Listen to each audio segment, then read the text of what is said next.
Fear me not, man, I will not break away. I'll give thee, ere I leave thee, so much money, to warrant thee, as I am rested for. My wife is in a wayward mood today, and will not lightly trust the messenger that I should be attached in Ephesus. I tell you, 'twill sound harshly in her ears. Okay. Are you ready? Here comes my man. I think he brings the money. How now, sir? Have you that I sent you for? Here's that, I warrant you, will pay them all. But where's the money? Why, sir, I gave you money for the rope. 500 ducats, villain, for a rope? I serve you, sir, 500 at the rate. To what end did I bid thee hide thee home? To the rope's end, sir, and to that end am I return. And to that end, sir, I welcome you. Good sir, be patient. Nay, since for me to be patient, I am in adversity. Good, now hold thy tongue. Nay, rather persuade him to hold his hand. Thou whoresome, senseless villain! I would I were senseless, sir, that I might not feel your blows. Thou art sensible in nothing but blows, and so is an ass. I am an ass indeed, you may prove it by my long years. I have served him from the hour of my nativity to this instant, and have nothing at his hands for my service but blows. When I am cold, he warms me with beating. When I am warm, he cools me with beating. I am waked with it when I sleep, raised with it when I sit, driven out of doors with it when I go from home, welcomed home with it when I return. Nay, I bear it on my shoulders as a beggar wont her rat, and I think when he hath lamed me, I shall beg with it from door to door. Come, go along, my wife is coming yonder. Mistress, respect finem, respect your ends, or rather, the prophecy like the parrot, beware the rope's end. Wilt thou still talk?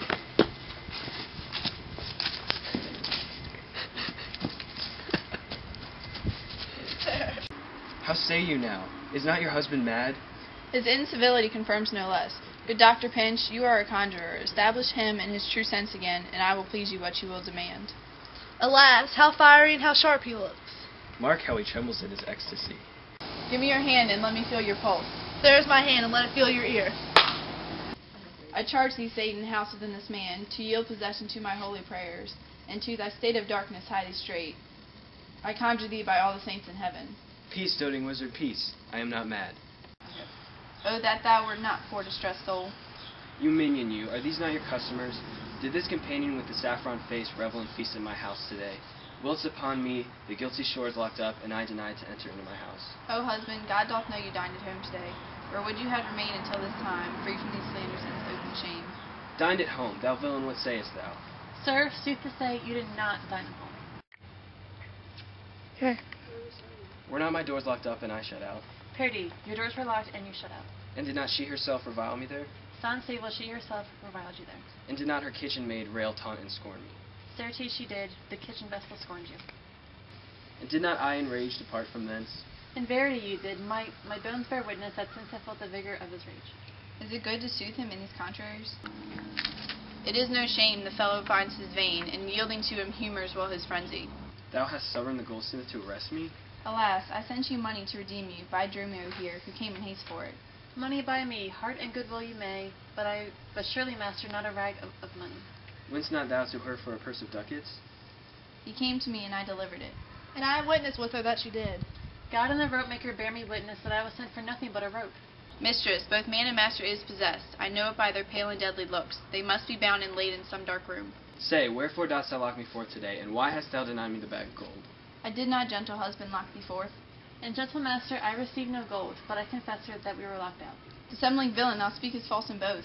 Dissembling harlot, thou art false in all, and art confederate with the damned pack to make a loathsome abject scorn of me. With these nails I will pluck out these false eyes, that would behold me in this shameful sport. Oh, bind him, let him not come near me.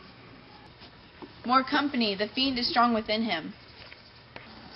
Ay me, poor man, how pale and wan he looks. What, will you murder me? Thou go or thou, I am thy prisoner. Wilt thou suffer them to make a rescue? Masters, let him go. He is my prisoner, and you shall not have him. Go bind this man, for he is frantic too. What wilt thou do, thou feverish officer? Hast thou delight to see a wretched man do outrage and displeasure to himself? He is my prisoner. If I let him go, the debt he owes will be required of me. I will discharge thee ere I go from thee. Bear me forthwith unto its creditor, and knowing how the debt goes, I will pay it. Good master doctor, see him safe conveyed. Come to my house, O most unhappy day. O most unhappy trumpet. Master, I am here entered in bond for you. Out on thee, villain, wherefore dost thou mad me? Will you be bound for nothing? Be mad, good master. Cry the devil. God help poor souls, how idly do they talk. Go bear him hence. Sister, go you with me. Say now whose due is he arrested at. One Angelo, a goldsmith. Do you know him? Yes, I know the man. What is the sum he owes? 200 ducats. Say how grows it due. Due for a chain your husband had of him. He did bespeak a chain for me, but had it not. When as your husband, all enraged today, came to my house and took away my ring, the ring you saw upon his finger now, straight after did he meet me with the chain. And maybe so, but never did I see it. Come, jailers, bring me to where the goldsmith is. I want to know the truth hereof at large. God, for thy mercy, they are loose again. And come with naked swords. Let's call our help to have them bound again. Away, thou kill us. I see these witches are afraid of swords. And she that would be your wife now ran from you. Come to the centaur. Fetch our stuff from thence. I long we're safe and sound aboard. Babes, stay here this night. They will surely do us no harm. You saw they speak as fair, give us gold. Methinks they're such a gentle nation that, before the mountain of mad flesh becomes marriage of me, I could find it in my heart to stay here still and turn witch. I will not stay tonight for all the town. Therefore away. Get our stuff aboard.